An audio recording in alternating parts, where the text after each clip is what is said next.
Ja ho controlaré.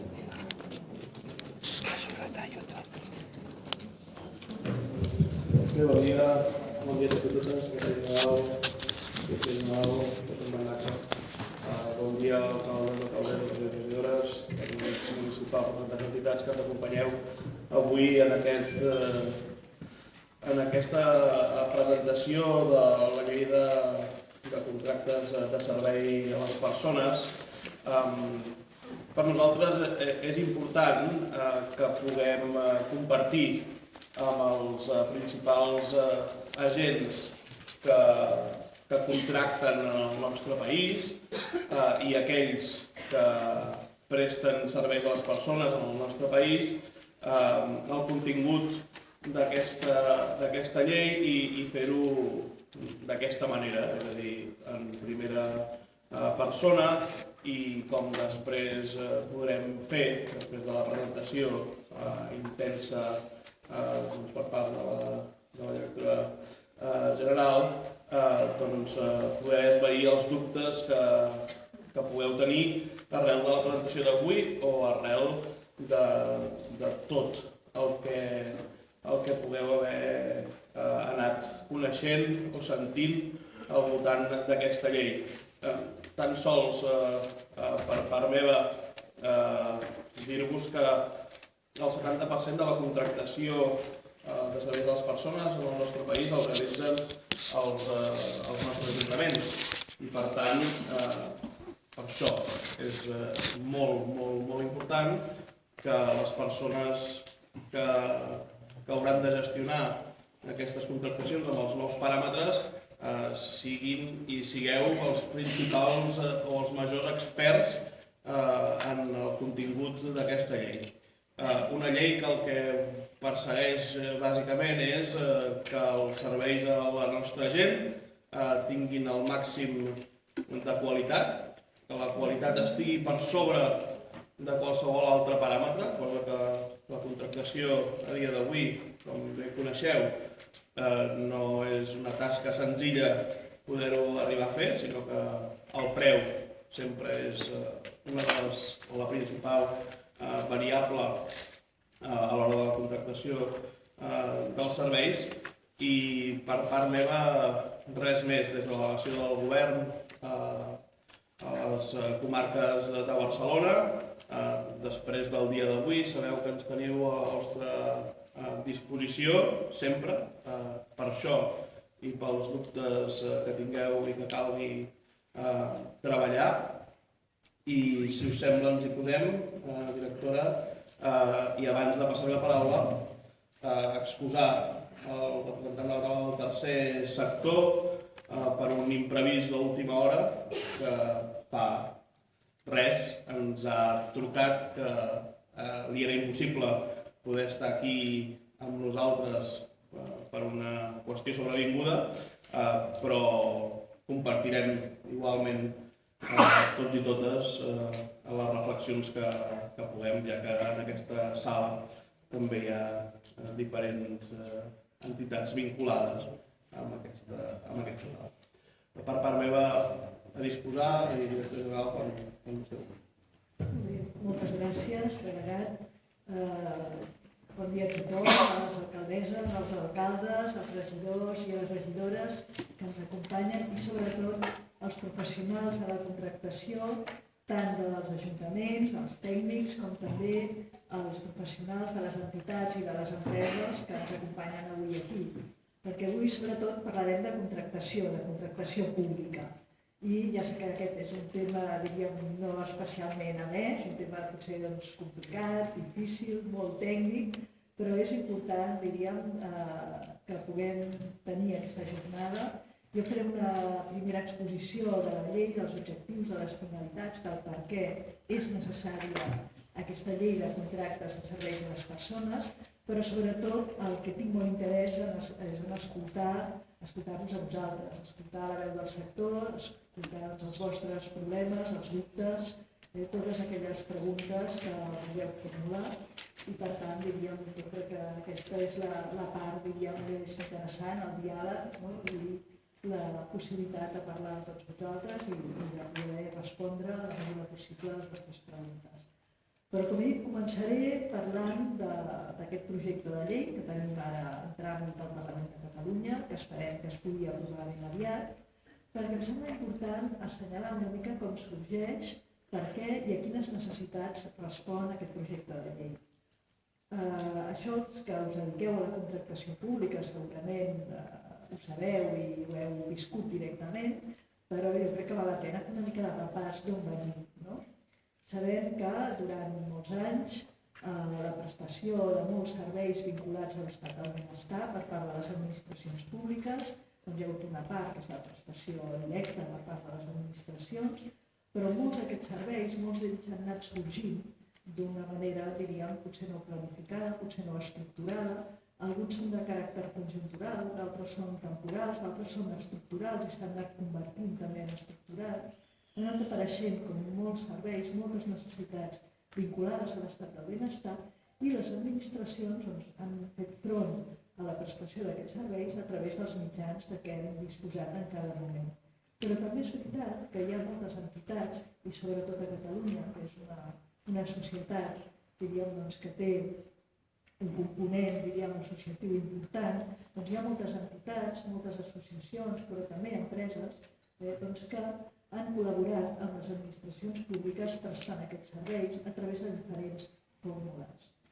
Aquesta situació s'ha vist profundament alterada durant l'època, per dir-ho així, de la crisi econòmica, que va començar el 2009 o el 2010, perquè resulta que aquesta situació que teníem d'una certa col·laboració públic-privada, podríem dir, de contractes administratius, però amb unes tipologies, amb unes entitats, amb uns destinataris d'aquests contractes que tenien una certa experiència, una certa expertesa en l'àmbit en el qual es prestaven aquests serveis.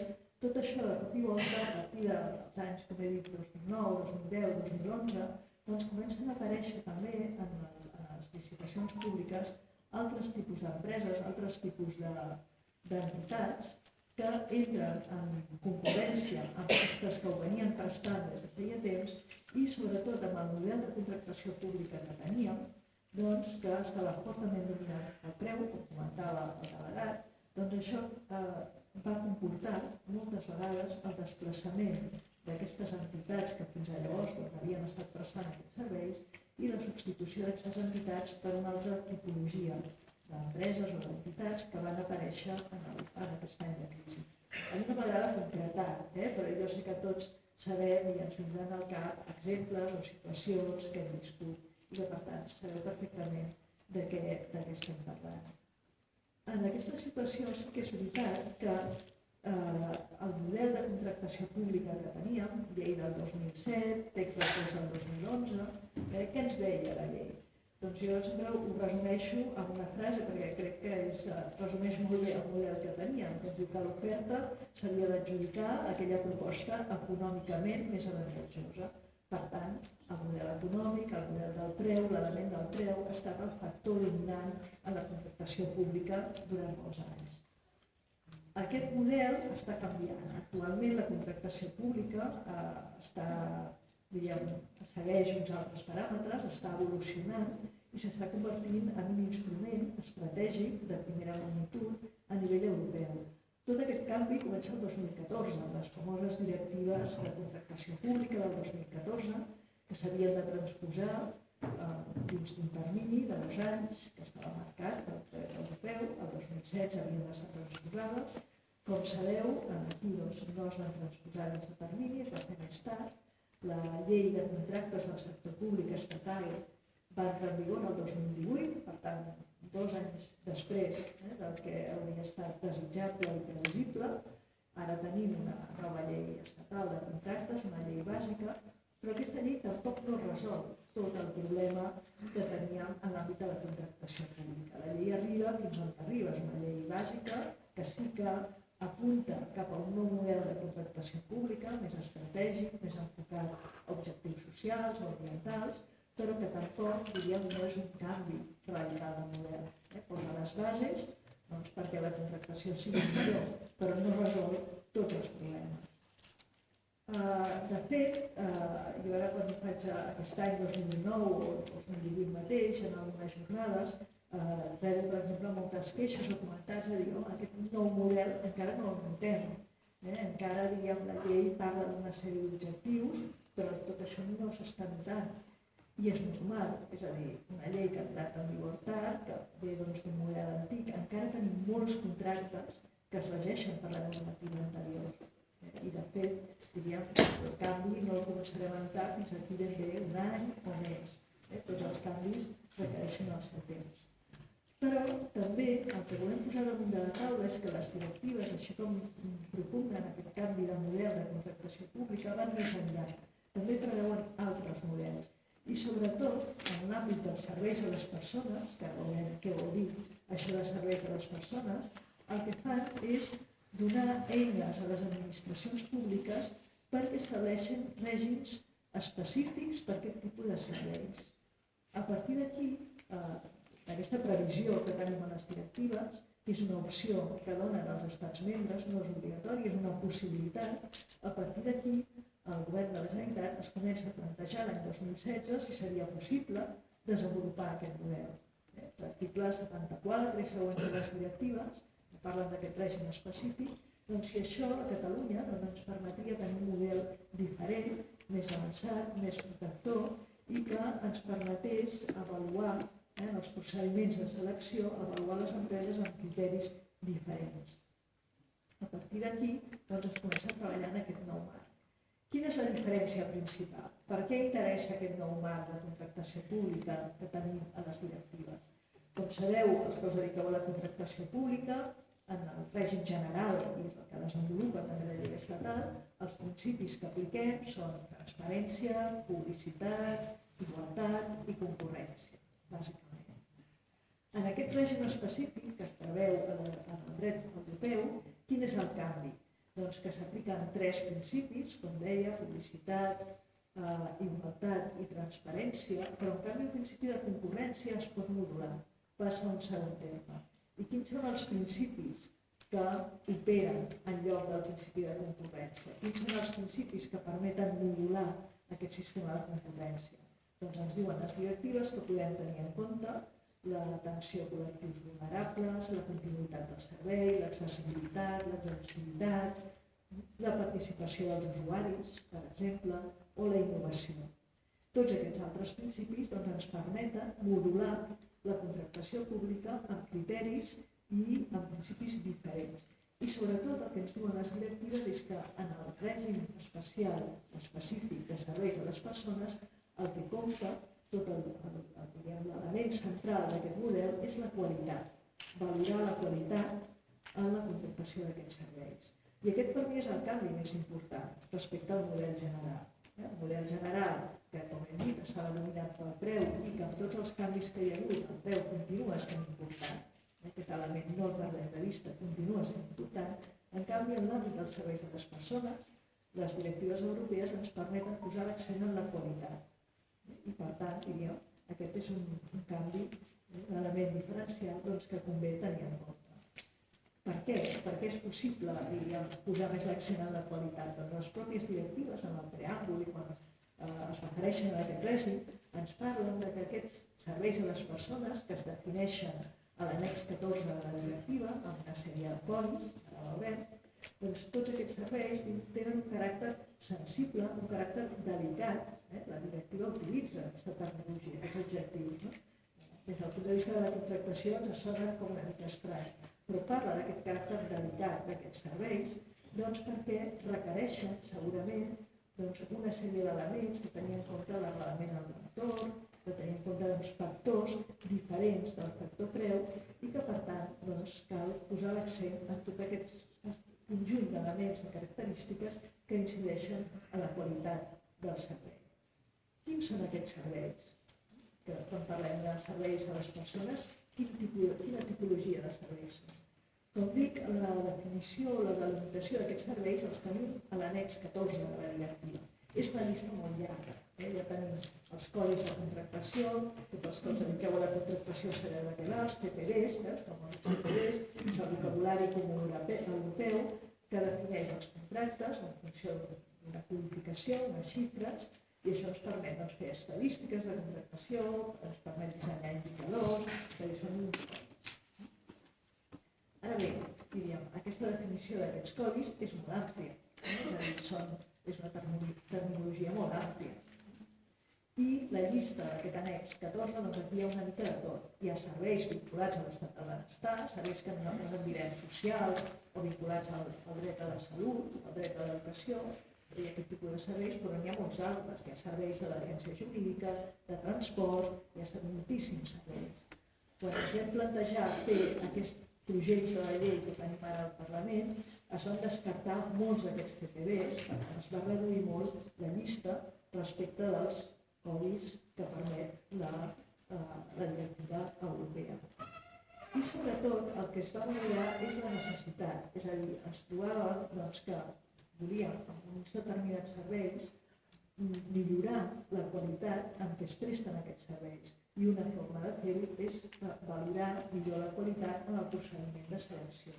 Com dic, el marc legislatiu bàsic no ens permetia valorar aquests elements i, per tant, diríem, a partir d'aquí vam pensar, tenim la competència per fer-ho, serveis socials, evidentment, i tots els serveis vinculats a l'estat del benestar, tenim l'oportunitat, un marc legal europeu que ens ho permet i tenim la necessitat. Per tant, tenim els tres factors que ens poden permetre millorar aquest marc de contractació en l'àmbit de la Generalitat de Catalunya. I si aquest projecte de llei va endavant, podem tenir la primera llei de contractes que aprovi el Parlament de Catalunya. Per primera vegada, i em sembla també un factor a ressaltar.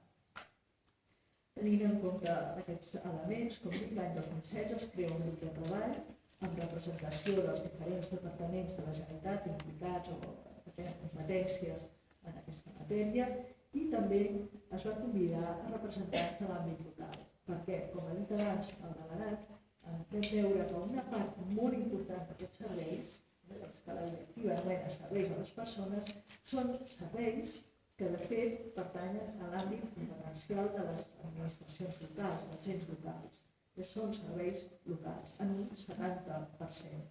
De fet, hem mirat dades dels anys 2017-2018, les dades que tenim són que aproximadament hi ha hagut una despesa en contractes de serveis a les persones durant aquests 2 anys d'uns 2.000 milions d'euros, són força diners.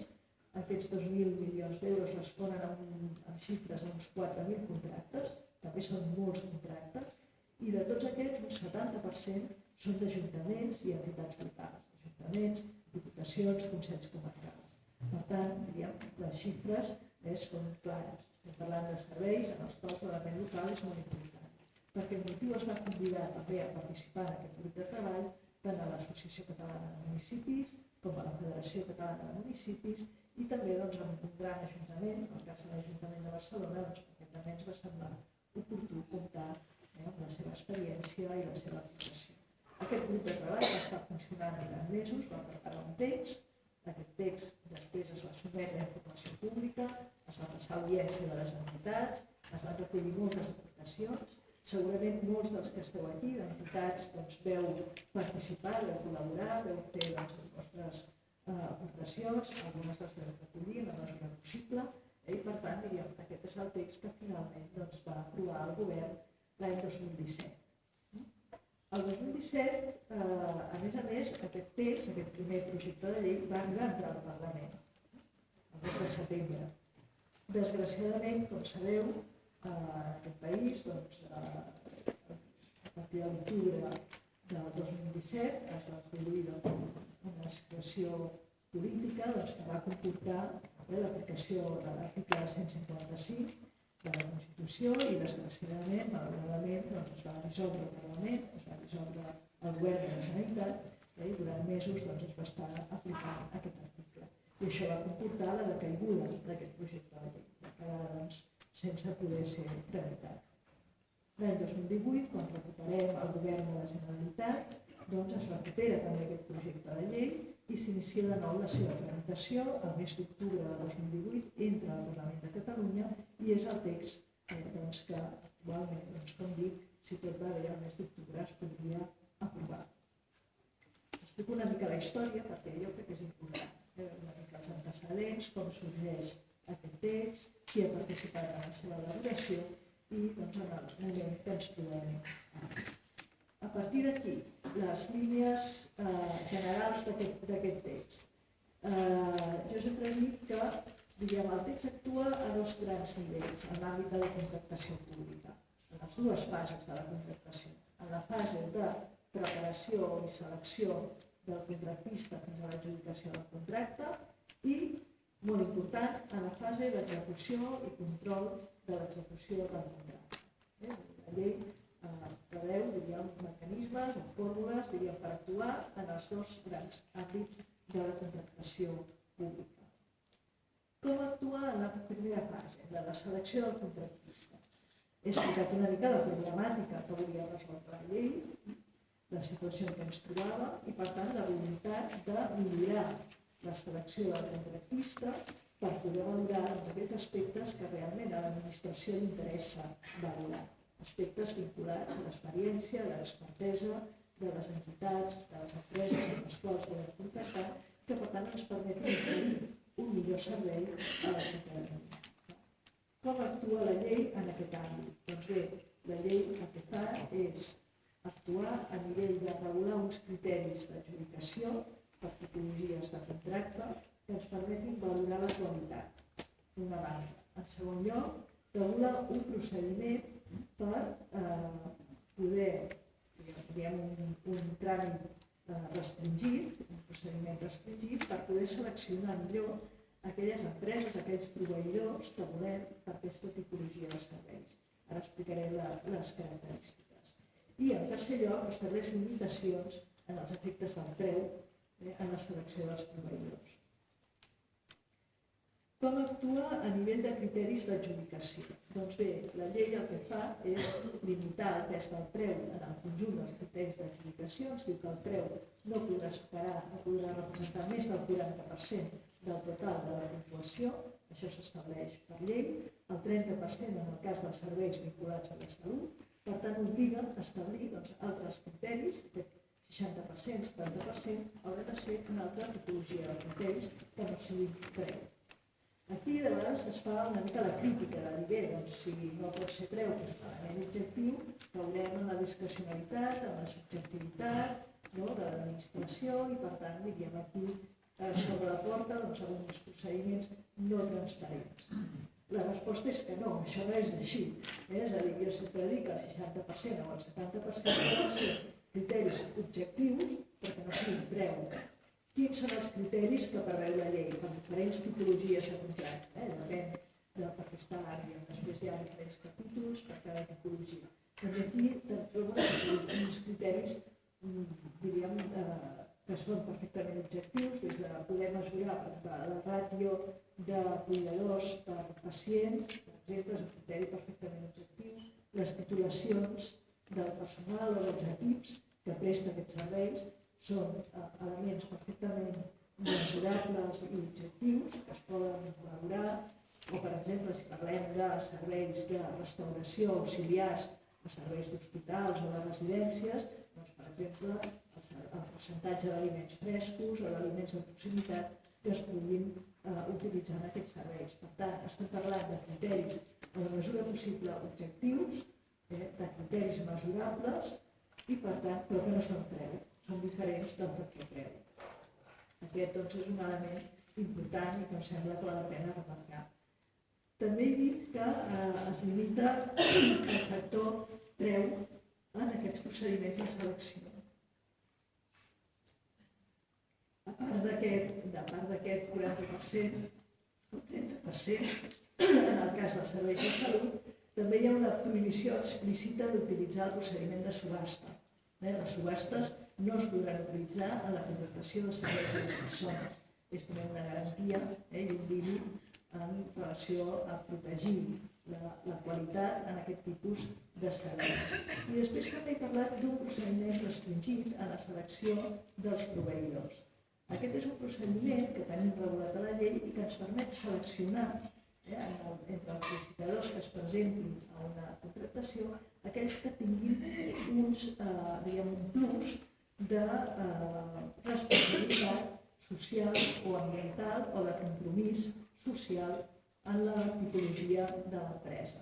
Com es valora això? Doncs es preveu de tota una llista de factors, entre els quals hi ha aplicar mesures addicionals de caràcter ambiental, haver subscrit compromisos de les Nacions Unides contra la corrupció, assumir compromisos de no tenir operacions, realitzar operacions en paradisos fiscals, per exemple. És a dir, tota una sèrie, tot un llistat de possibilitats que es podrà seleccionar en aquelles empreses que compleixin determinats requisits.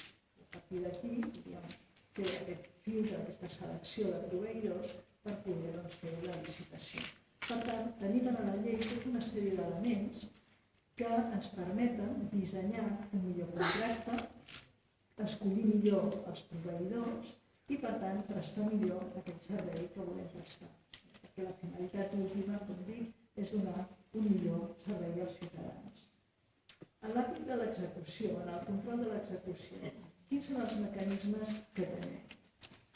Aquí vull destacar que aquest és un àmbit en el qual, sobretot això els que us dediqueu a la contractació pública, ho sabeu, són conscients, en el qual tenim molt poques eines. La veritat és que ni la llei bàsica estatal, ni les directives europees de contractació, ni tenim cap altra normativa que ens doni eines, mecanismes per actuar de la forma que voldríem moltes vegades actuar.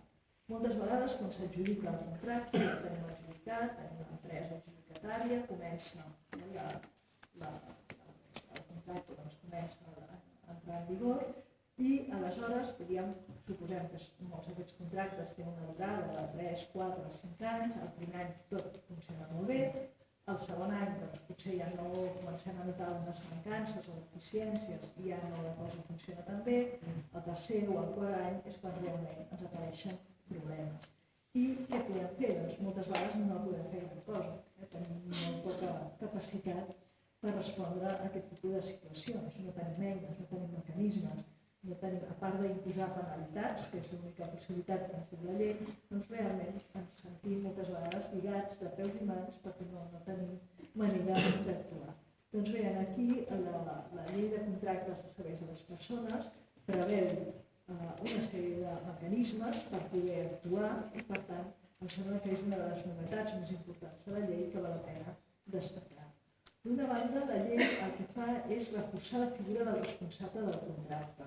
Com sabeu, la llei estatal, la llei actual de contractes del sector públic, ha imposat obligatòriament aquesta figura del responsable del contracte, que fins ara era voluntària, ara ja és obligatòria, però aquesta figura, té moltes mancances, perquè la llei només diu que ha d'existir aquesta figura, se li donen una sèrie de funcions i ja està. Doncs bé, la llei de contractes de serveis a les persones el que fa és donar la condició d'autoritat pública en aquest responsable del contracte. I, per tant, això li incrementa les seves possibilitats d'actuar i reforça aquesta figura. A més, es preveu que s'hagin de realitzar auditories, informes periòdics, que es puguin realitzar investigacions en relació al funcionament del contracte. I, sobretot, un mecanisme que em sembla important és les enquestes als usuaris dels serveis.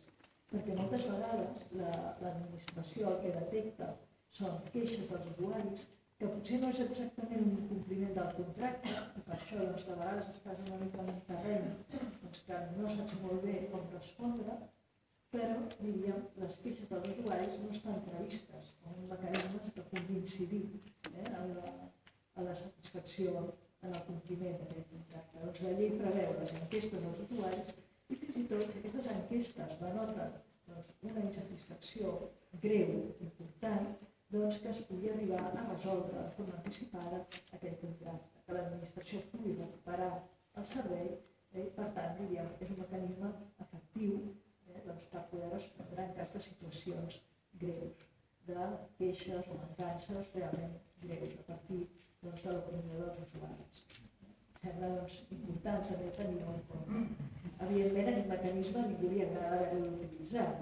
No l'hem dissenyat per poder-lo utilitzar de manera fàcil i no volem tampoc que hi hagi moltes mancances o deficiències en aquest sentit. El que volem és que els contractes funcionin, que funcionin correctament. Però sí que és important tenir eines quan no funcionen i no trobar-nos una mica que has d'esperar que s'acabi el contracte per poder actuar i corregir allò que puguis corregir. Per tant, possibilitat de fer un seguiment acurat, de tenir en compte l'opinió dels usuaris del servei, crec que són mesures importants.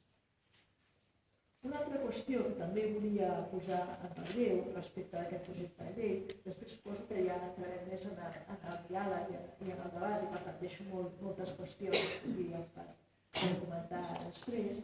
Una altra qüestió, però que sí que voldria destacar, és la diferència, perquè hi ha hagut molta, en aquests moments, hi ha diferents projectes en marxa i hi ha una certa confusió, diferència entre aquest projecte de llei de contractes, que com dic és de contractació pública, de contractes de serveis de les persones, i altres propostes que s'estan fent des d'altres àmbits, de concertació social o d'altres models que també s'està treballant.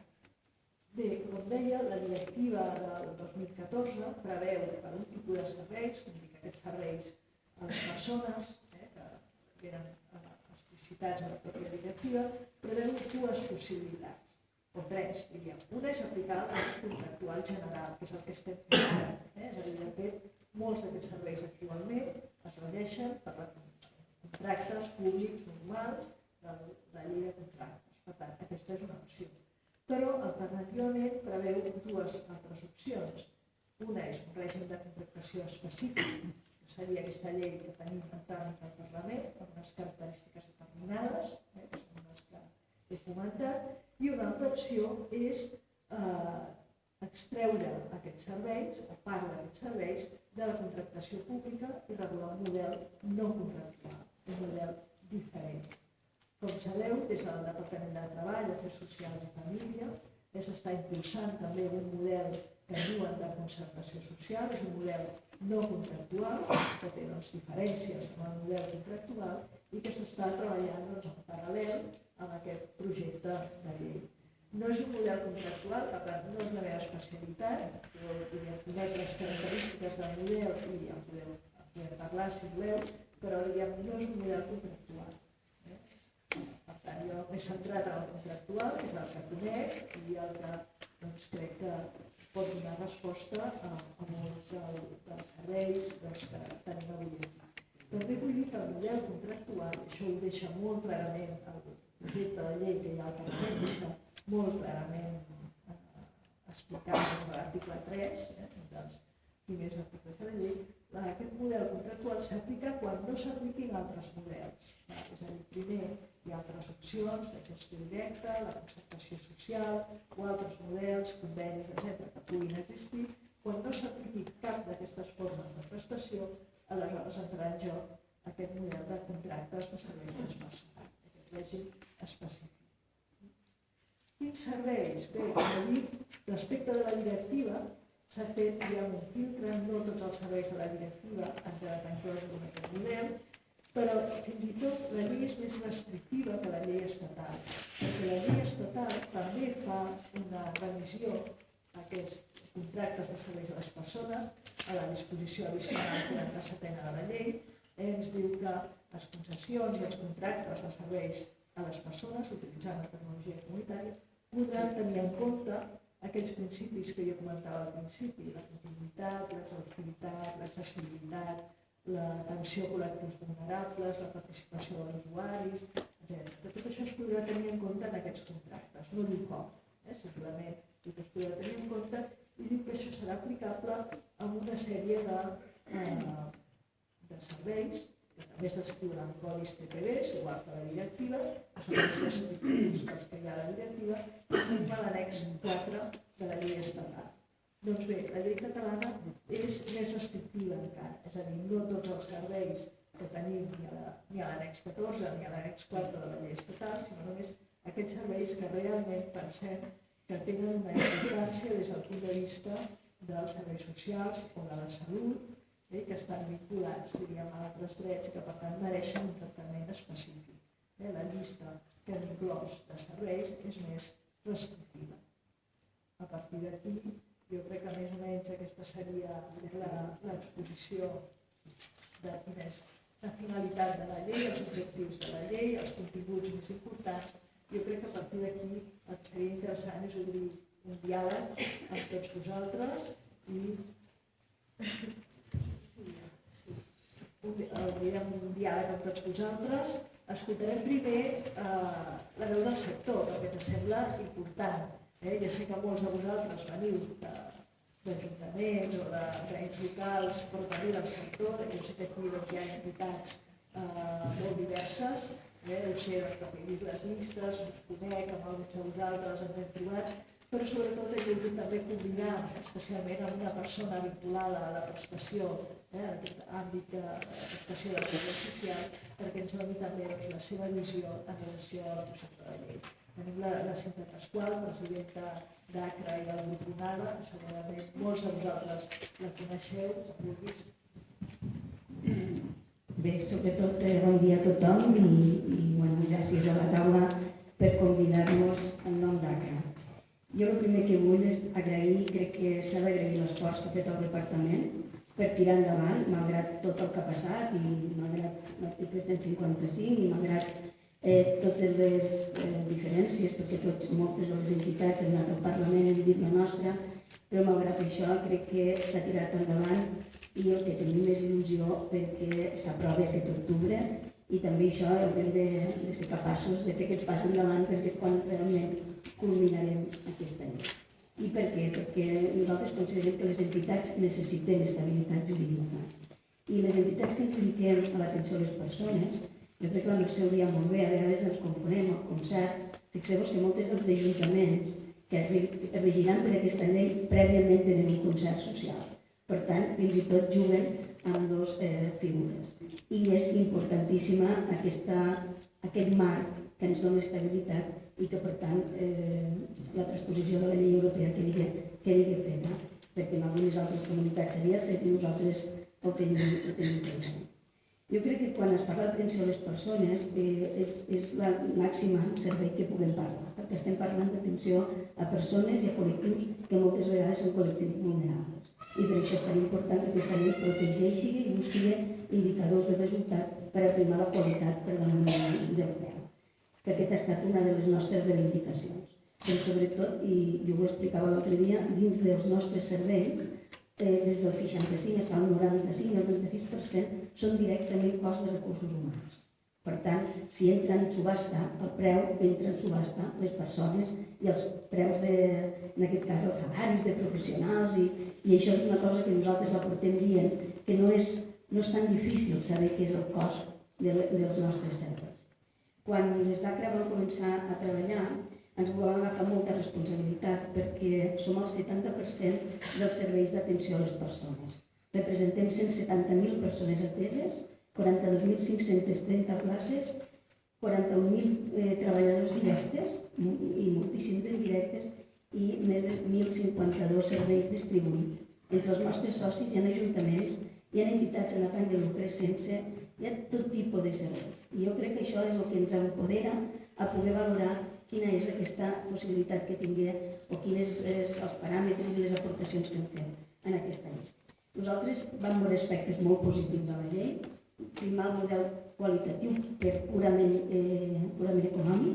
De fet, havíem viscut en els últims temps subhastes econòmics i veiem que no ens portava enlloc, per tant, també era la crisi i per tant era un tema que realment veiem aspectes totalment positius. La verificació adequada del compliment dels contractes, i per això vam fer una aportació que està i que recull molt bé la llei, i la priorització de les entitats i els professionals que tinguin arrelament al territori. Perquè també creiem que és una forma de construir país, aquelles entitats que estan al territori i que es volen comprometre en aquest territori concret, perquè moltes d'aquestes persones viuen al territori. I jo sempre dic que no els podem excloure, són persones que viuen a un poble i que volen ser part d'aquella comunitat. I després teníem aspectes que demanàvem que es reconsiderés, com la funció titular de l'entitat, que ens hem dit que evidentment només hi ha una forma de valorar-ho, que és la qualitat.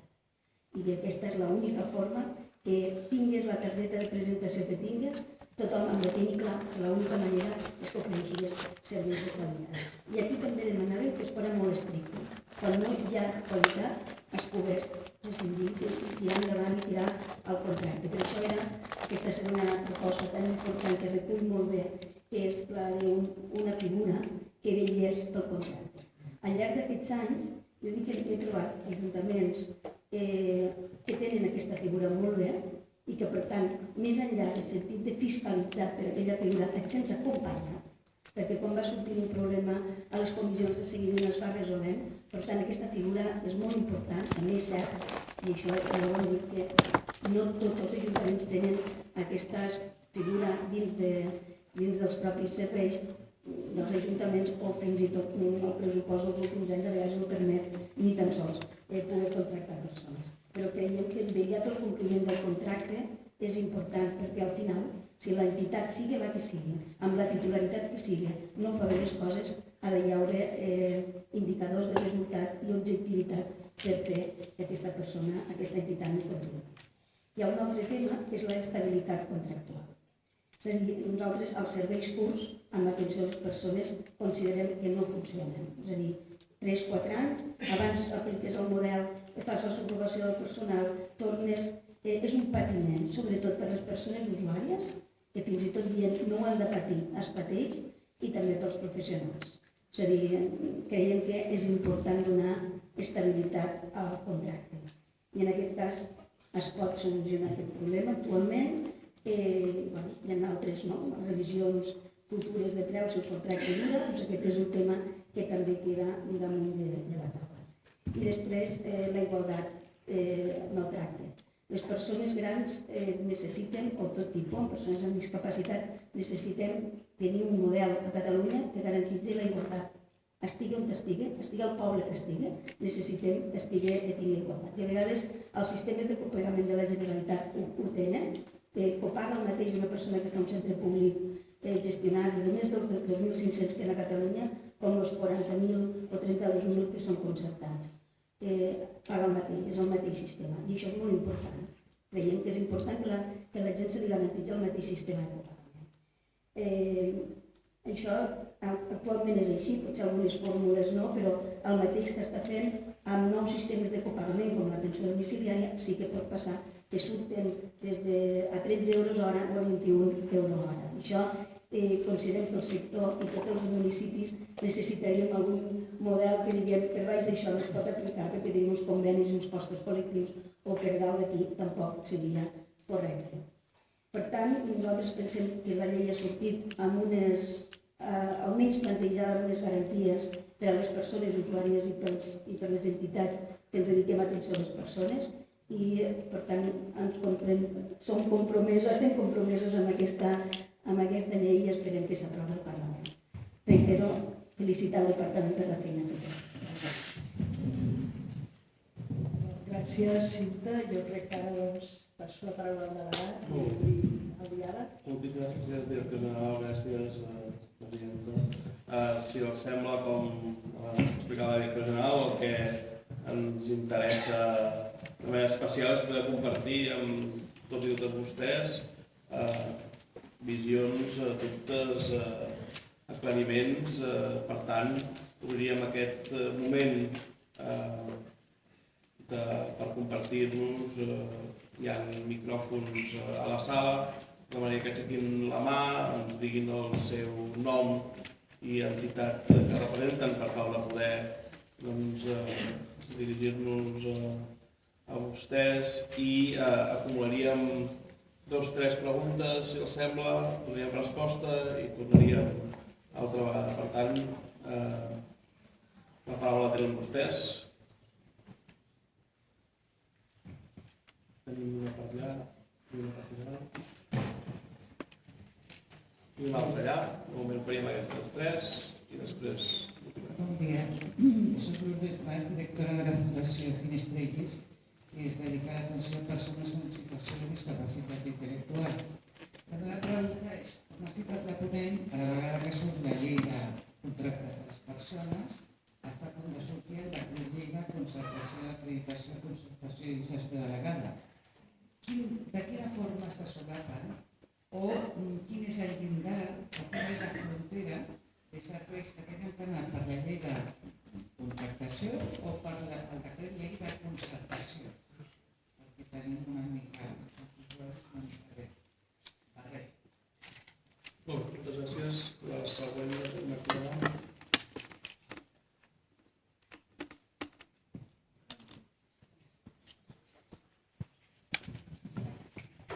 Bon dia, soc el Ricard López, president de l'Associació Catalana per Persones amb Consciència. Jo dic que noto molt poc que es parli d'ONGs, d'associacions, etc. Sento parlar molt d'empresa o entitat de tipus d'objectiu social, però no ONGs, no? Llavors em sento una mica minoritzat en aquest tema. M'alegro del tema, que es valori molt la qualitat, perquè soc un pare d'una persona amb discapacitat i per això la meva implicació amb el tema, i per tant valoro molt la qualitat per sobre del tema del preu. És un tema que a tot arreu s'està treballant. Però em pregunto com, si per exemple el col·lectiu de persones amb consciència és molt invisible, no hi ha uns serveis especialitzats i no tenim professionals especialitzats en aquesta específica discapacitat. Llavors jo crec que aquí tenim uns problemes en la mesura de la qualitat dels tipus de professionals, etc. I per tant em pregunto si entitats tan especialitzades com per exemple és el cas de la meva, doncs tindran una valoració per sobre del que sigui estàndard en l'atenció a aquest col·lectiu. I finalment em pregunto si m'hauré de barallar amb tots els consells comarcals, etc. per dir anem a atendre la sorceguesa a tota Catalunya o bé podré fer-ho a nivell d'una forma més genèrica. Moltes gràcies. La següent pregunta.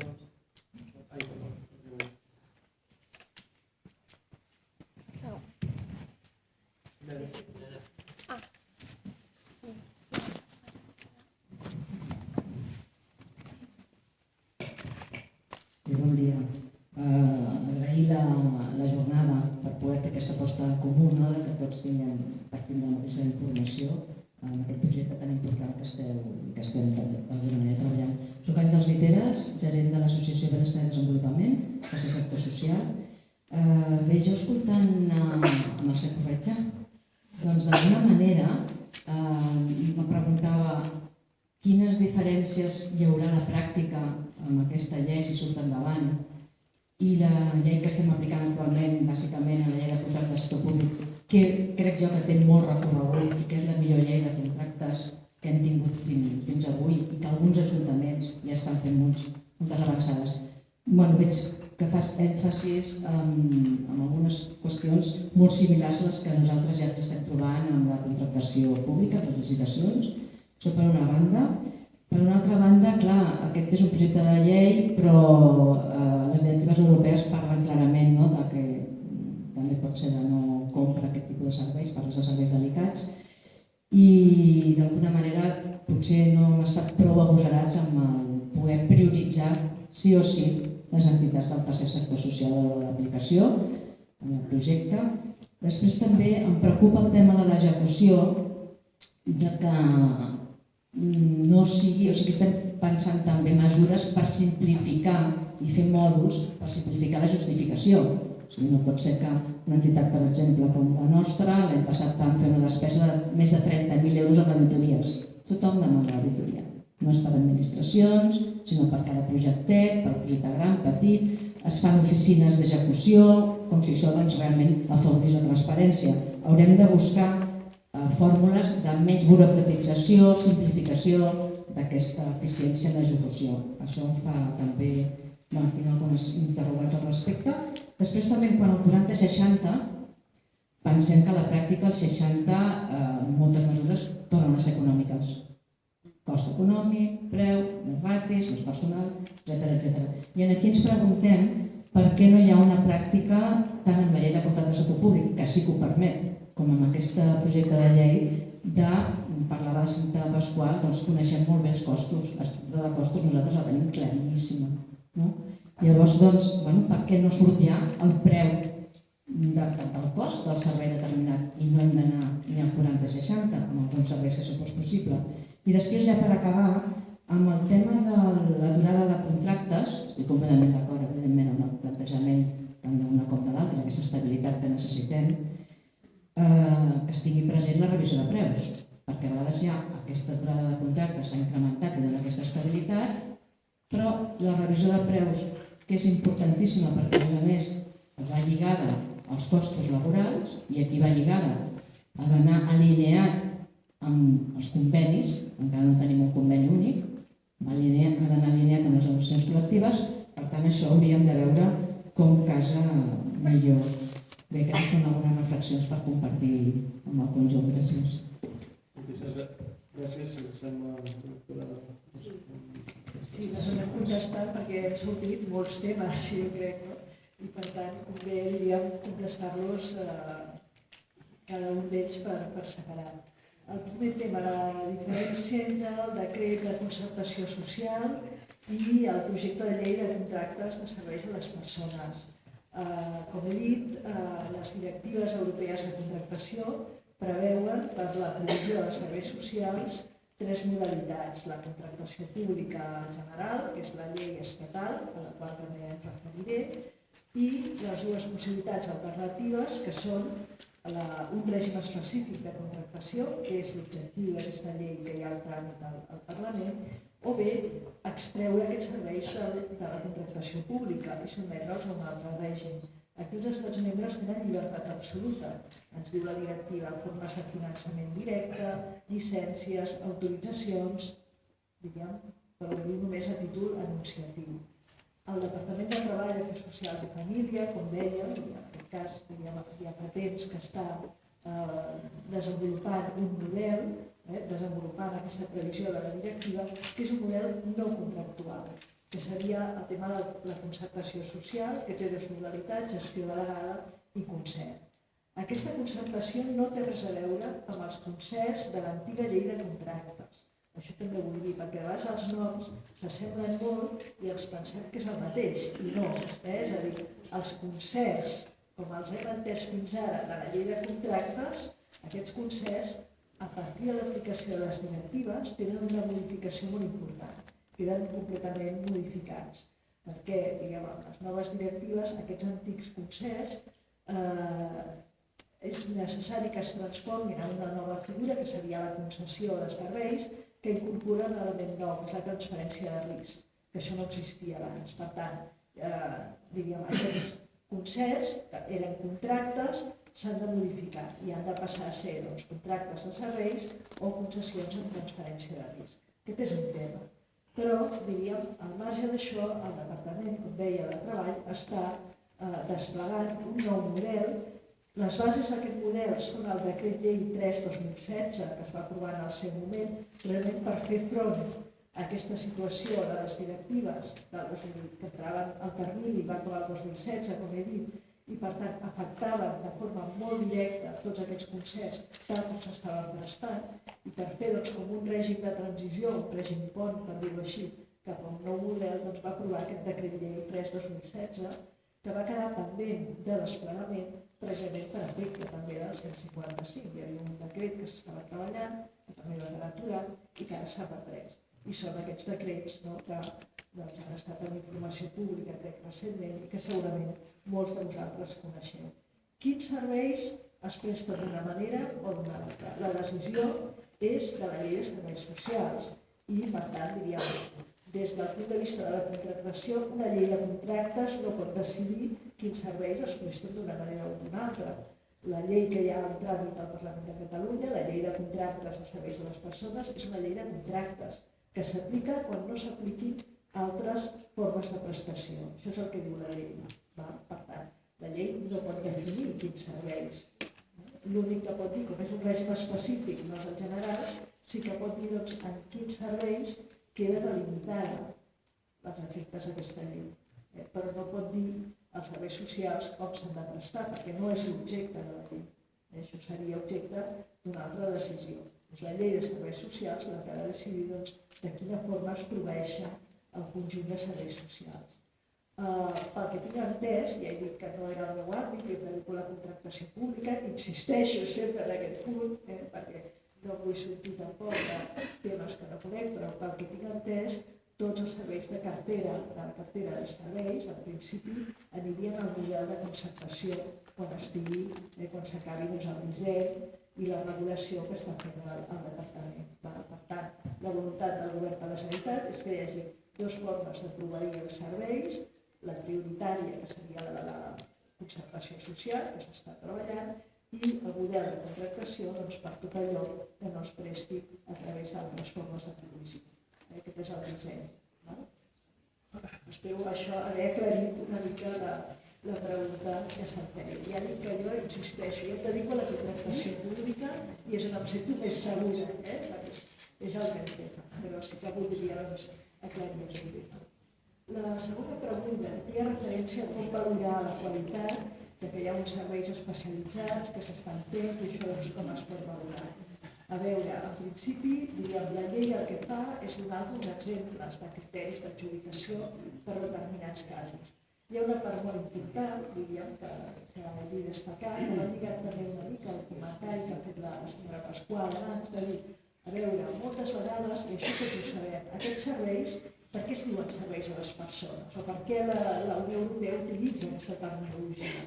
Doncs perquè són serveis que es presten, com diu la pròpia directiva, de persona a persona. Tenen un component molt important en la prestació, que és personal, és a dir, els presten persones en el seu 80-90%, per tant, no estem comprant taules o cadires, sinó que estem parlant de serveis que es presten per persones i els seus destinataris són persones també. És a dir, aquest element personal és el que justifica aquest règim específic. I per tant, per això podem modular alguns dels principis generals de la contractació.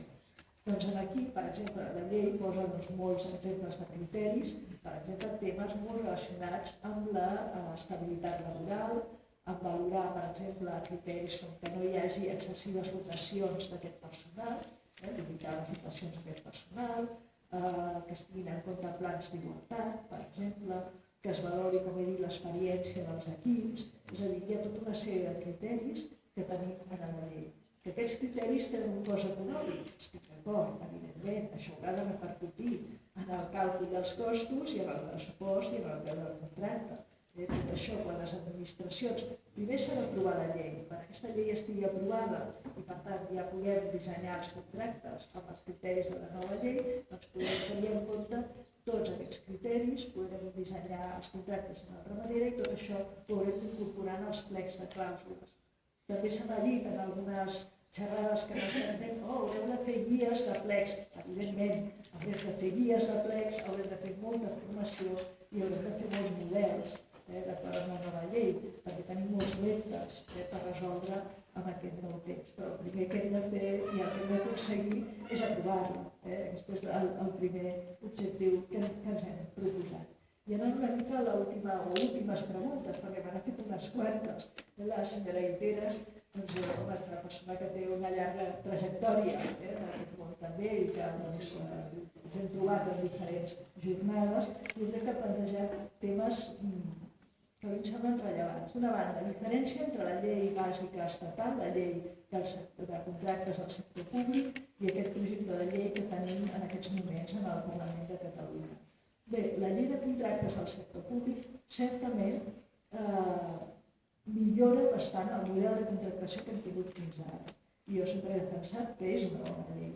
És una bona llei que introdueix, per exemple, el que en diem el nou model de contractació pública estratègica, que és el que s'està fent a tota Europa.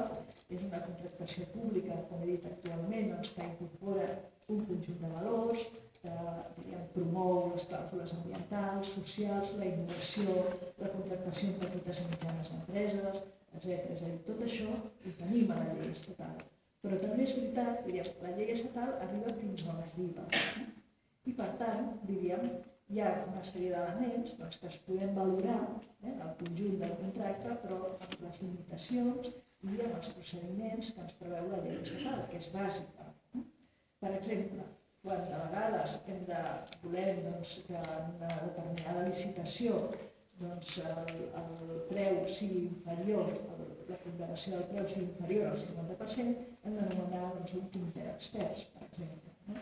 Això per un ajuntament petit realment és un problema. Per un ajuntament gran segurament no, per la Generalitat tampoc, però per molts ajuntaments petits és un problema, perquè ja tenen prou problemes a vegades per configurar la mesa de contractació.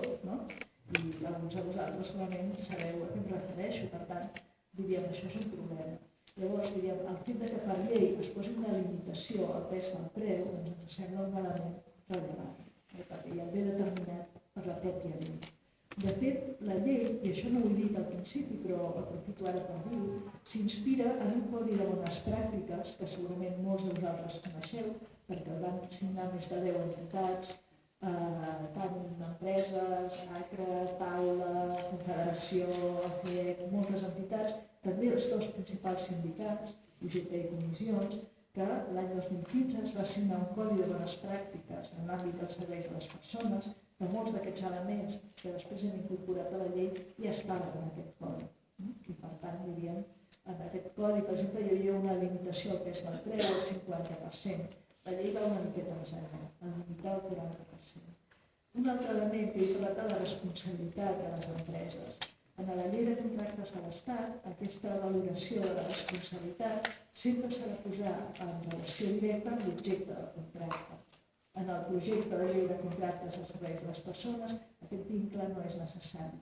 És a dir, podem valorar aquesta superior responsabilitat, aquest plus que deia jo de compromís social, sense que necessàriament estigui justificat per l'objecte del contracte. Evidentment s'haurà de justificar a través d'un informe, perquè ja sabeu que la llei de contractes estatals ara obliga a justificar des del procediment, la finalitat, que es diria en relació al contracte, s'haurà de justificar, però no cal que sigui en relació a l'objecte del contracte, pot ser per una altra finalitat vinculada als interessos, protecció de l'interès general o als interessos que es puguin acreditar. Per tant, aquesta també és una diferència important. Diríem, el que fa, jo entenc que la llei, que podria ser la primera llei catalana, com he dit, de contractes que aprovi el Parlament de Catalunya, va una mica més enllà del que ens permet la llei estatal.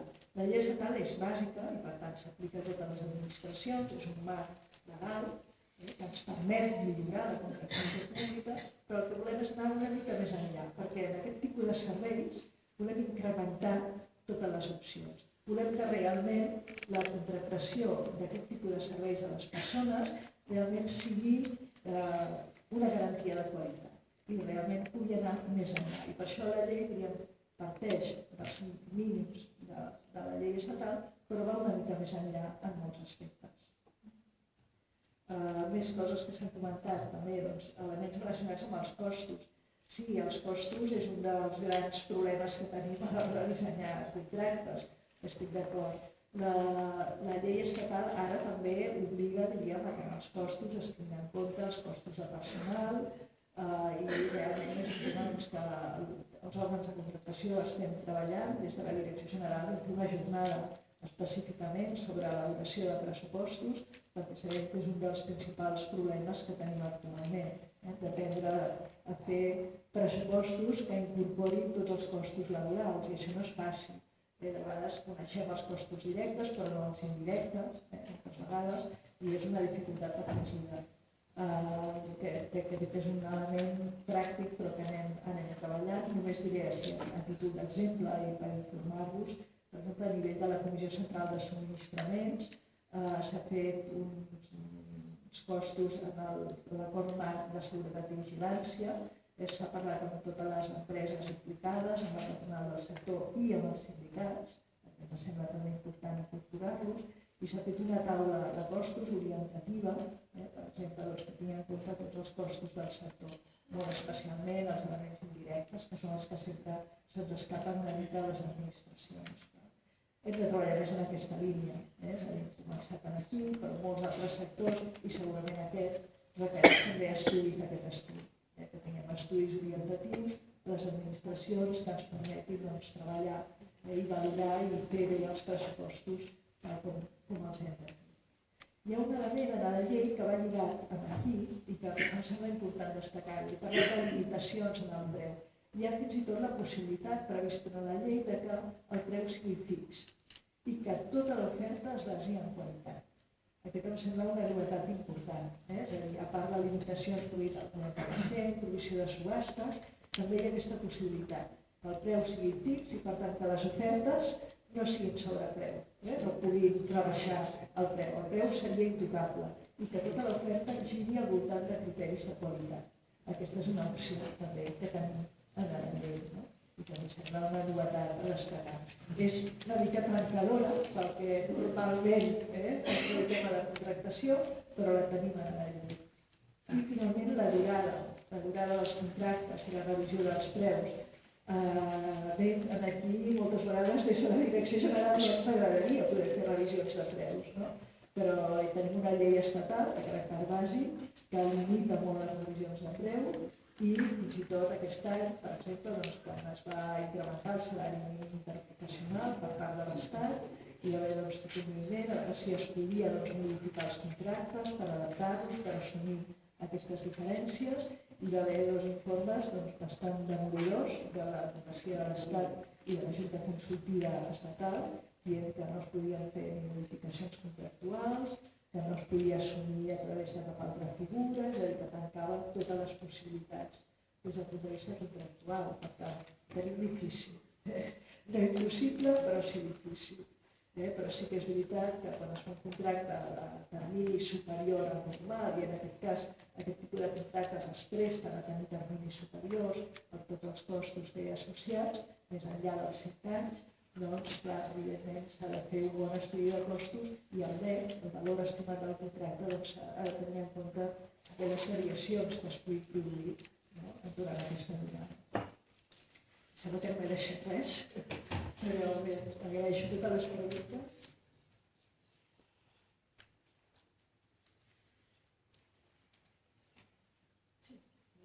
Recorda el secretari un tema que s'ha plantejat i que no havia de donar resposta, que és el tema de l'especificitat d'algunes entitats, que també crec que ha sortit en alguna de les preguntes, d'algunes altres preguntes. És a dir, aquesta llei discrimina les entitats per la seva naturalesa jurídica?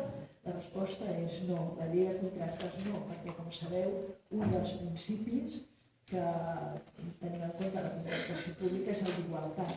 I, per tant, des del punt de vista de la contractació, entenem que no es poden establir diferències per raó de la naturalesa jurídica de l'entitat.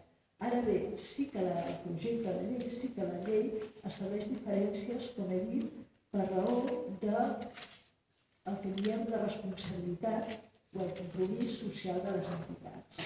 Això sí que és un element valorable, que és amb independència de la seva naturalesa jurídica, tant si són entitats amb lucre com sense afany de lucre, amb la naturalesa jurídica que tinguin, que poden ser petites empreses o poden ser no tan petites, però el que sí que és important és que aquestes empreses o aquestes entitats ens aportin un valor a la contractació pública. I, per tant, no valorem l'especialització en funció de la naturalesa jurídica, però sí, diríem, per la seva vinculació a criteris de responsabilitat, com he dit abans. És a dir, aquell valor que poden aportar entitats i empreses des del punt de vista de la responsabilitat social. Això sí que es valora a través d'aquell procediment restringit que he comentat. Però no fer distinció, i això també ho vull remarcar, per raó de la naturalesa jurídica de les entitats.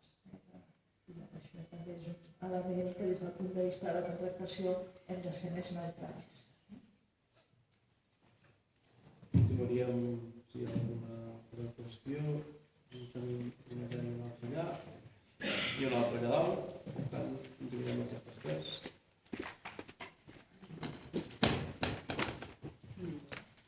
Bon dia, em sumo a les felicitacions a la resta de companys per l'oportunitat d'establir un diàleg amb un tema com aquest. Segur que és una oportunitat de millorar, no tinc cap dubte. Només dues qüestions. Entendre que quan parlem de qualitat no hem d'entendre la qualitat com una finalitat, sinó que ha de formar part i per portar a terme aquesta qualitat sí que s'han de tenir en compte els costos. Perquè passa per competències professionals, passa per formació de professionals i passa per noves maneres de fer, nous models d'atenció, amb la qual cosa un sistema de gestió de qualitat sí té uns costos determinats que moltes vegades no es contemplen.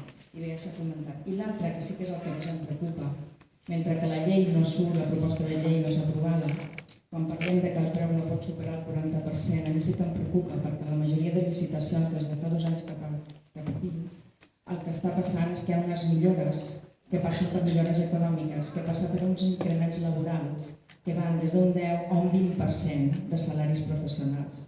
Amb la qual cosa el que estem fent és fragmentar el sector, perquè la millora laboral passa per el conveni, per negociació de col·lectiva del conveni laboral. Aleshores ens estem trobant que dintre del mateix territori de Catalunya professionals amb la mateixa competència professional, amb la mateixa funció, estan cobrant un salari que en un altre territori estan cobrant un altre, fent les mateixes funcions. Amb la qual cosa això està fraccionant el sector completament. I penso que aquest és un error. Aleshores, quan parlem de que no pot superar el 40% el preu econòmic, és una fal·làcia, perquè si estem incrementant, que hem d'incrementar un 10 o un 15% els salaris, estem parlant d'uns increments que el preu se'n va al 60 o al 70%. Això sí que ho hem de tenir en compte, perquè les diferències laborals generen crisis a l'hora de gestionar i qüestionen que les entitats no puguem portar una bona gestió. I, evidentment, n'hi ha ni parlant ni de qualitat d'atenció. Gràcies.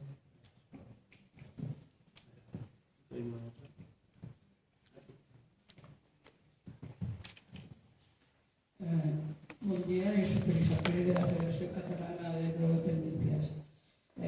Muchísimas gracias por la jornada porque va en la línea que llevamos tiempo y queremos mejorar todo lo que la contratación pública, unos y otros, creo que será beneficioso para la colectividad.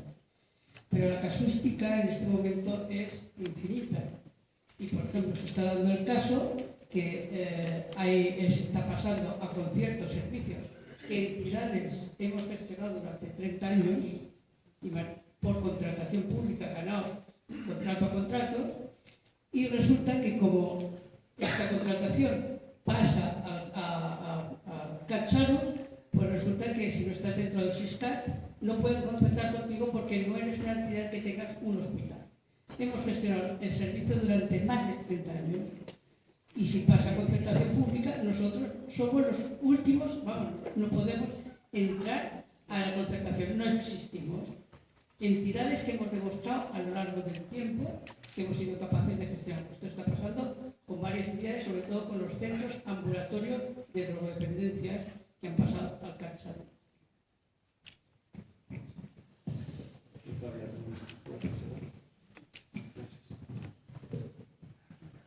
Sí, hola.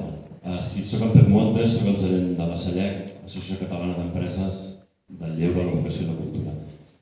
Un parell de consideracions i una petició, si em permeteu. En primer lloc, volia posar de relleu, perquè potser en el conjunt de l'activitat afectada per la futura llei són minoritaris, però hi ha una part molt significativa dels serveis que estan afectats per aquesta llei que no s'adrecen a col·lectius vulnerables o no col·lectius especialment vulnerables, sinó que s'adrecen al conjunt, al 100% de la població, per entendre'ns. Determinats serveis a la infància, a la joventut, serveis culturals, etc. Em sembla rellevant que ho incorporeu en el vostre discurs, que ho expliqueu, perquè això de vegades pot condicionar la manera com finalment s'acaben redactant els plecs, pensant també sobretot en els municipis petits o en organismes que han de redactar els plecs de condicions tècniques que tenen serioses dificultats. Em sembla rellevant tenir-ho en compte també. En segon lloc, en relació a la importància o no del preu en la contractació, per descomptar que aplaudim la limitació del pes que pugui tenir l'oferta econòmica, aplaudim també la possibilitat d'establir un preu fix, per tant, la qualitat sigui l'únic element a considerar, però en canvi no entenem tant aquesta prevenció que tenim a utilitzar criteris subjectius. La utilització, quan no parlem només de criteris, o sigui, de valorar l'oferta econòmica, aquest 60% que pot anar a criteris de qualitat no cal només que siguin criteris, com diem comúment, automàtics, és a dir, directes o objectius. De la mateixa manera que també ens agrada molt potenciar la figura del responsable del contracte, que pensem que és un element molt positiu, també ens agradaria molt que es donés molt valor als responsables tècnics dels municipis o de les administracions que són responsables de la prestació del servei que tirarem endavant. Aquestes són les persones que coneixen en detall el contingut, la realitat dels serveis, que moltes vegades només es poden valorar en atenció a les circumstàncies específiques concretes en proximitat d'aquell servei. Entenem que per determinats ajuntaments crear una comissió d'experts pot ser burocràticament farragós i complex, però entenem també que ajudar-los és important. I en relació també amb això pensem que la manera com es redacten aquests criteris a valorar en qualitat és important. I de la mateixa manera que heu dit que es faran formacions, que es faran models, etc., us animem a generar, i amb això podeu comptar amb el suport segur de les associacions patronals en els diferents àmbits que som aquí, de valorar catàlegs d'exemples de criteris a valorar qualitativament. Nosaltres, per sorpresa nostra, ens hem trobat de vegades en concursos públics en els quals hi havia criteris realment imaginatius, però que portaven qualitativament, permetien valorar molt bé la qualitat del projecte. Volíem posar èmfasi en aquesta qüestió. De vegades, limitar el 40% el pes de l'oferta econòmica no és suficient perquè el que acabi sent decisió no sigui el preu. Si tots són criteris automàtics, pots trobar 10 empreses o associacions que arriben al màxim de puntuació tècnica i que finalment, per poc que pesi l'oferta econòmica, acabi sent definitiu o decisiu l'oferta econòmica. I per finalitzar, com dèieu fa un moment, per descomptat, entenem que la llei no pretén discriminar per forma jurídica a l'hora d'adjudicar, només faltaria, seria molt gruixut que fos així. Però sí que entenem que la manera com es redacta determinades clàusules de la llei pot acabar portant a que això acabi sent així. Si un criteri per valorar la responsabilitat social va molt dirigit de quina manera estigui redactat, pot acabar portant a la pràctica, no literalment, però sí a la pràctica, a una discriminació per forma jurídica, perquè només puguin complir aquest criteri determinades formes jurídiques. Això ho hem dit repetides vegades, hem debatut moltíssim, ho sabem sobradament, i senzillament volia dir-ho una vegada més. Insisteixo sobretot en l'aspecte que comentava abans, la necessitat de donar suport als responsables tècnics dels municipis i de les administracions a l'hora de redactar els plecs de condicions dels concursos. Gràcies. Moltíssimes gràcies, directora. Contestem aquest bloc de preguntes, també. La primera d'elles, que feia referència a les millores salarials. Bé, aquest és un dels grans problemes que tenim actualment a la contractació pública. És un tema que l'hem tractat també a nivell de Junta Consultiva aquí a Catalunya. No és un tema tan específic, jo diria, dels serveis a les persones i de la llei, sinó que és un tema més general, pels que no esteu tan avesats. És a dir, actualment la llei estatal preveu com un dels criteris que es puguin valorar, com un criteri d'adjudicació valorable, les millores salarials que es pugui fer a través de l'oferta. Això, evidentment, pot suposar unes discriminacions a nivell d'empreses, perquè les persones que s'adscriuen a un determinat contracte poden tenir dret a uns salaris superiors que no les mateixes persones de la mateixa empresa que no estan adscrites a un contracte de l'administració pública. És a dir, això distorsiona, com molt bé s'ha dit, moltes vegades el mercat de la contractació pública i dins de la mateixa empresa crea molts problemes. Aquest tema vam posar damunt de la taula tant els sindicats com algunes patronals a nivell de direcció general i l'hem estat treballant a través de la Junta Consultiva de la Contractació de la Generalitat, com he dit, i s'ha adoptat una recomanació per part de la Direcció General en la qual hem acotat l'àmbit d'aplicació d'aquestes millores. És un criteri que es va aprovar per la Junta Consultiva, que es va consensuar a nivell de la Junta, per tant, allà hi ha representants tant de l'Associació Catalana de Municipis com de la Federació, hi ha representants del tercer sector, hi ha representants del Foment del Treball i d'altres patronals, a part de, evidentment, tots els membres de l'administració. La Junta la presideix més el secretari general, per tant, tenim avui aquí, per tant, a nivell de Junta es va consensuar un document i la Direcció General l'ha aprovat com a recomanació. Podeu trobar a la nostra pàgina web, en la qual s'acota en quins contractes, quan es pot utilitzar i en quins criteris. Que jo crec que pot ser útil per respondre a aquest tipus de problemes, però sí, és un problema, perquè la llei ho preveu i, per tant, de forma indiscriminada, i per tant distorsiona, com molt bé s'ha dit, moltes vegades la situació dels treballadors en una mateixa empresa. Dit això, i sabem que aquesta recomanació que poso a la disposició de tothom que li pugui interessar, anem a altres preguntes. Se m'ha preguntat per un supòsit d'unes entitats que durant 30 anys han tingut un concert i que ara se'ls ha canviat contracte amb modalitat de concert. No, un contracte normal i corrent. Ara aquest servei ha passat a un altre sistema de prestació i se'ls exigeix requisits per entrar a formar part del Siscat. Hospital, que siguis hospital per entrar. Els requisits, diríem, per accedir al sistema del Siscat no són requisits de contractació, és un sistema de concertació especial que té el Departament de Salut.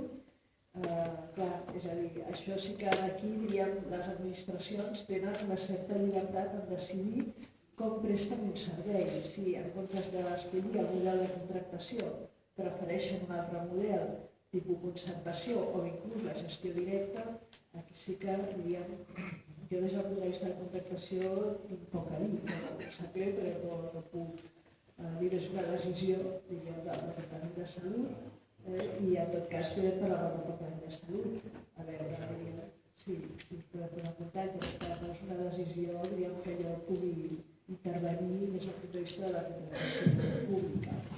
I anant a la darrera intervenció. En tot cas, després passem les dades de contacte i el Departament de Salut es posarà en contacte amb vostè per alguna específicament en aquest cas. I el representant de CELLEC, que també ens coneixem, perquè té una llarga trajectòria en els serveis que prestem nosaltres, són serveis evidentment adreçats a la infància, a la joventut, tenim una tipologia de serveis molt àmplia i molt variada, com deies, un tipus de col·lectiu molt vulnerable des de la perspectiva de la llei, però sí que jo crec que és un col·lectiu que té unes característiques importants. El per què, diríem, d'alguna vegada, a vegades demonitzem una mica els criteris subjectius, això és veritat. A veure, des del meu punt de vista, els criteris objectius sempre trobem el risc. Jo no dic que s'hagin d'excloure, a vegades es poden utilitzar i s'han d'utilitzar i és bo que s'utilitzin, però sempre en mesura, perquè podem córrer el risc d'introduir una certa opacitat en els criteris d'adjudicació. És a dir, quan utilitzem criteris objectius, que es pot fer, la llei permet, els hem d'explicar molt bé. I les empreses i les entitats han de saber molt bé com els mesurarem i, diríem, han de tenir molts elements i ara està tot molt clar i ha de ser molt transparent. És a dir, exigeix un plus de transparència que potser no cal en el cas de que utilitzem criteris objectius perquè són més mesurables i per tant, diríem, és més fàcil de poder calcular com es puntua. Per tant, jo diria, home, no els excloem totalment, tampoc els demonitzem, ara sí que exigeixen més transparència. I per tant, és un esforç que hem de tenir en compte quan utilitzem criteris subjectius. Des del meu punt de vista, sempre és millor utilitzar criteris més mesurables, més objectius. Jo no els excloc al 100%. Ara, crec que, diríem, potser van una mica en detriment de la transparència i que, per tant, obliguen a donar més explicacions o a justificar millor l'informe d'adjudicació. Apareixen un plus de transparència per mantenir els estàndards que jo crec que han de ser exigibles en qualsevol procediment de licitació. I d'altra banda, respecte a la possibilitat de fer un catàleg d'exemples que comentava, la porta totalment oberta des de la Direcció General en aquest sentit. Jo crec que ens podeu aportar molt i pot servir molt per a aquest sector, que no tenim cap inconvenient a seure i que ens expliqueu. I jo finalment hi ha un tema que no ha sortit, però que ara jo crec que val la pena comentar-ho. En altres xerrades que he fet sí que l'he comentat perquè ha sortit arrel de les preguntes, aquí veig que no, però el trec perquè em sembla important. El tema de reserves. El projecte de llei preveu un sistema de reserves a l'article 38 que està previst a la directiva. Aquestes reserves, que ara les explico molt a grans trets, no tenen absolutament res a veure amb les reserves de contractació social que estem acostumats i que apliquem des de fa anys, que estan a l'article 20 de la directiva, és a dir, les reserves de contractes que fem les administracions, tant ajuntaments com la Generalitat des de fa molts anys, a favor dels centres especials de treball i de les empreses d'inserció. Aquestes són una reserva que es regulen uns criteris i que té una finalitat específica, que és promoure l'accés al món del treball de persones que tenen un risc d'exclusió més elevat de l'habitual. Per tant, aquestes reserves continuen i estan a la llei de contractes estatal i les apliquem amb normalitat. La Generalitat aquest any 2019 va aprovar, per exemple, una reserva de 20 milions per aquest tipus de contractes. Per tant, aquests són un tipus de reserves. El que passa que també en el projecte de llei tenim un altre tipus de reserves que estan pensades en els termes que preveu la directiva, estan a l'article 77 de la directiva. Són reserves a favor de determinades tipologies d'entitats, que ens diu la directiva, han de ser entitats que tinguin una finalitat i una missió d'interès públic i que compleixin dos requisits, que són que reimparteixin els seus excel·lents en aquell interès públic, que és la seva missió, la seva finalitat, ja sigui directament, ja sigui a través de fins comunitaris, i que aquestes entitats, a més, han de participar en les seves estructures de producció els treballadors o els usuaris, de participar en les seves estructures de producció.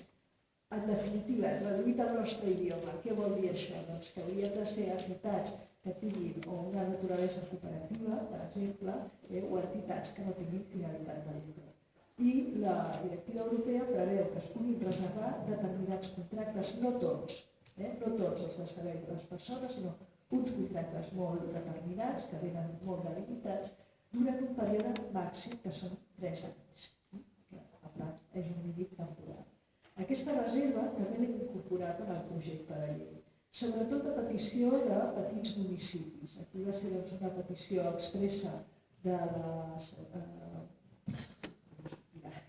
l'Associació Catalana de Municipis, que ens va fer una petició expressa, pensant sobretot que en els pobles moltes vegades es troben amb serveis auxiliars, a casals, centres de dia, centres de gent gran, que hi ha un servei de restauració de bar o algun tipus de servei auxiliar a un servei social principal i que normalment aquests serveis auxiliars els gestionen entitats arrelades al poble, associacions o entitats del mateix municipi. Doncs bé, el que hem fet és incloure aquestes reserves amb aquesta finalitat perquè puguin seguir reservant aquestes activitats en aquestes associacions. És la finalitat d'aquestes reserves. Per què el termini de 3 anys? Doncs perquè és el que ens marca la directiva europea. Això, a nivell europeu, que jo ho he comentat, que si es pensa canviar aquest termini o ampliar o el per què, se m'ha dit que era una prova que es va fer a les directives, que potser quan es revisin les directives s'ampliarà aquest termini o es modificarà o s'alterarà, però de moment és el que tenim.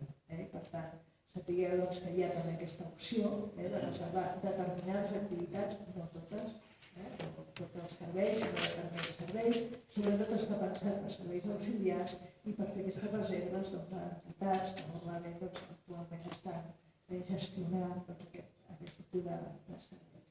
Ho dic perquè és una pregunta que no se m'ha fet, però crec que és important també destacar-ho i que sapigueu que hi ha aquest element.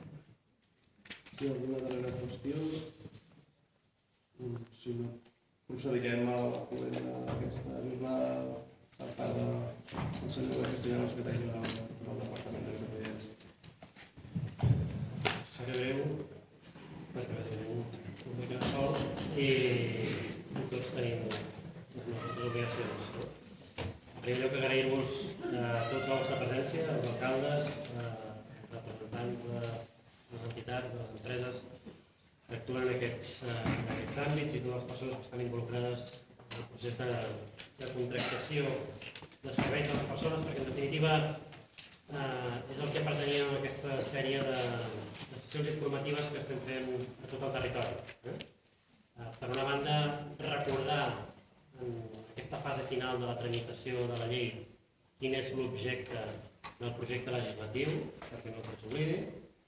I en segon lloc, també recordar, com ha fet la Mercè, que aquest ha estat un projecte legislatiu molt participat. no? I molt debatut, no només entre els grups parlamentaris que ho han volgut, sinó també entitats i els representants d'entitats que han participat en les compareixences parlamentàries i fins i tot en el grup de treball que ja arrencava d'aquest codi de bones pràctiques del 2015. Per tant, aquest projecte legislatiu ha comptat amb la participació d'entitats com ACRA, de qui agraïm molt que avui i en altres sessions es vulgui acompanyar, o també a la taula del tercer sector, malgrat el contratemps d'última hora, aquesta llei que va iniciar el conseller Romeva, nosaltres entenem que aporta un valor afegit que va molt més enllà, com comentava la directora, del que pot aportar la llei de contractes del sector públic, que n'estem convençuts, i que neix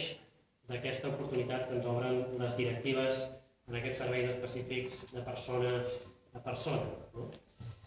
Per què creiem que és una oportunitat? Jo crec que s'ha dit, però potser valdria la pena que des del govern intentéssim de significar aquelles que ens semblen més rellevants. Jo en destacaria dues.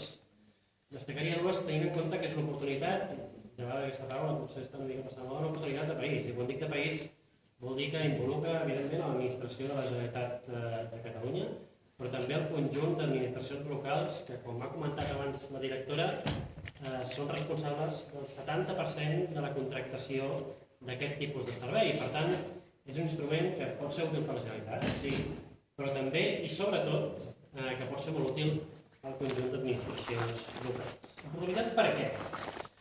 Com deia, en dos sentits. En primer lloc, per introduir una mirada, si deixeu dir-ho així, més política a la contractació de serveis a les persones. Més política en el sentit que pesi molt més els factors qualitatius respecte al que ha passat fins ara el factor preu. Jo crec que és molt significatiu per nosaltres que es rebutgi el model de subhasta en aquest tipus de contractacions, per exemple, i encara és més significatiu aquesta limitació del 40% en el conjunt de serveis i el 30% del factor preu en els serveis de salut. Jo crec que és una declaració d'intencions que tindrà conseqüències en aquest tipus de serveis. Tindrà conseqüències probablement en relacions laborals més equilibrades i per tant també acabarà tenint un impacte en el mercat laboral de les persones que es dediquen al lleure, a l'atenció de les persones, al servei de les cures, i per tant que tindrà conseqüències molt polítiques. Una mirada més política en primer lloc i en segon lloc també, en certa manera, aquesta llei vol ser una llei d'apoderament ciutadà en aquests serveis a les persones. I per què dic d'apoderament ciutadà? Doncs perquè fa molt èmfasi, potser d'això n'hem parlat menys al llarg de la seva tramitació, en el que són els instruments al voltant del control d'execució. No seria la primera vegada que en contractació pública des de les administracions posem molt èmfasis en el procés de disseny dels plecs, que mostren la voluntat política, i després la realitat té poc a veure amb aquesta voluntat política en l'inici del procés d'elaboració dels plecs. Per tant, el fet que donem noves eines i posem més èmfasi en el control d'execució també vol dir posar més èmfasis en que realment aquestes clàusules s'acabin duent a terme. Dic apoderament ciutadà perquè jo crec que s'introdueixen moltes eines que fins ara no existien. Per exemple, l'article 25 pot ser causa de resolució no només l'incompliment de les clàusules, sinó el fet que hi hagin resultats negatius en les enquestes de satisfacció i de valoració per part dels usuaris. Jo crec que aquest instrument és un instrument molt innovador i que aporta també un element de seguretat no només per l'administració contractant, sinó fins i tot per l'usuari que acaba sent beneficiari dels serveis. Per tant, una mirada més política, un apoderament ciutadà a través d'aquest control d'execució que també el fica com a protagonista, que hauria de ser compatible, i això és una cosa que no a tothom agrada, però sí que ha sigut un compromís d'aquest govern, en mantenir, com es deia, una neutralitat en funció de la naturalesa jurídica del proveïdor. Nosaltres no busquem excloure, ni afavorir, ni discriminar un tipus de proveïdor respecte a un altre, sinó que el que pensem és que el millor favor que podem fer en la prestació de serveis a les persones és precisament donar el pes que els correspon a aquests criteris qualitatius. En molts casos, potser les entitats del tercer sector podran ser més exitoses, adaptant-se a aquests criteris qualitatius, en d'altres potser seran petites empreses, en d'altres podran haver altres tipus d'entitats que responguin amb més agilitat. Això es veurà, però en tot cas, el text sí que procura mantenir aquesta neutralitat en funció de la naturalesa jurídica, que, com deia, és compatible amb aquestes dues línies. Un tercer punt que per nosaltres també és important. Aquesta llei arriba en un moment, potser, en què la contractació ha sigut objecte de diversos fenòmens que s'han comentat a l'inici. Una forta competència en preu, probablement, i també des del 2008 de forma més intensa d'un procés d'externalització dels serveis. I per tant som conscients que aquesta llei arriba en un mercat de la contractació pública, si voleu dir-ho així, en un àmbit de la contractació pública que ha estat molt tocat per aquests dos factors. Però el que sí que voldríem deixar clar és que aquesta llei no vol ni pretén solucionar tot. No pretén ordenar el que s'ha de proveir via gestió directa o via fórmules de contractació o el que s'ha de contractar, sinó el que vol és centrar-se en un d'aquests tres pilars, en una d'aquestes tres vies, la de la contractació pública, per millorar-ne, la qualitat i introduir sobretot un pes significatiu de factors qualitatius. Per tant, pretendre que aquesta llei de contractes a través de les persones faciliti la internalització de serveis a les administracions públiques o que d'alguna manera distribueixi els pesos entre contractació, concertació i gestió directa és demanar-li una cosa que realment no pot fer. Per tant, si políticament, i responent a alguna de les preguntes que es feien des del públic, pot ajudar en el pròleg d'aquesta llei, introduir aquests tres àmbits i per tant també d'alguna manera introduir la voluntat del govern a l'hora d'acompassar aquest projecte legislatiu amb altres projectes normatius que hi puguin haver de concertació de serveis socials o de serveis sanitaris, ho farem, però el que no farem és canviar l'objecte de la llei perquè evidentment estaríem fent un flac favor a aquest projecte legislatiu que no es va pensar per arreglar altres problemes. Jo crec que tenim l'obligació, en definitiva, sabent això, sent conscients que considerem que portem un valor afegit respecte a la llei de contracte del sector públic del 2018 i que d'alguna manera estem introduint criteris més qualitatius i un major control a l'execució, d'exercir la possibilitat que tenim com a país de tenir un text legislatiu i un text normatiu més ambiciós. A nosaltres ens semblaria molt estrany i sorprenent que, permetin-me que ho digui així, un dia després de la Diada, que és el dia que recordem la voluntat per part de molta gent, no només del govern, de dotar-nos d'estructures de país més ambicioses i acostar-nos al tipus de país que volem, i per tant també és un tipus de país de contractació, una contractació més justa, que creï relacions laborals més equilibrades, que no exercíssim aquesta competència. No exercíssim aquesta competència perquè estem demanant un projecte legislatiu coses que no li podem demanar o d'alguna manera que som excessivament exigents.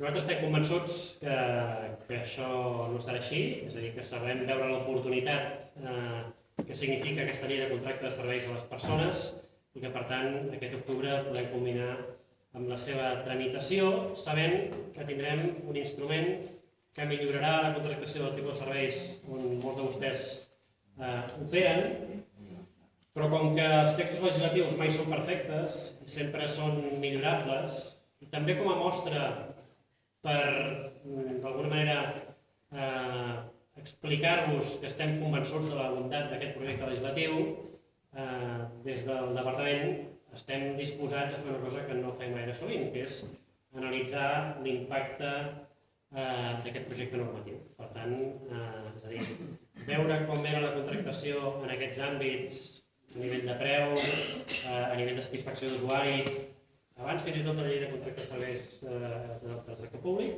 veure com ho era després i veure com serà després de l'aprovació d'aquesta llei de contractes de serveis a les persones. Estem convençuts que amb indicadors objectius, no només amb opinions qualitatives o amb posicionaments polítics, veurem que tindrem una contractació no només menys basada en preu, sinó també molt més satisfactòria per a les administracions, per l'usuari, que és el contribuent, que és a qui ens devem el conjunt d'administracions públiques. I si no és així, si no és suficientment satisfactori, també ens donen instruments per perfeccionar i per millorar el projecte. Repeteixo, gràcies per venir. Espero que moltes de les idees hagin quedat més clares després de la sessió, de l'inici de la sessió, i a la vostra disposició per aclarir dubtes.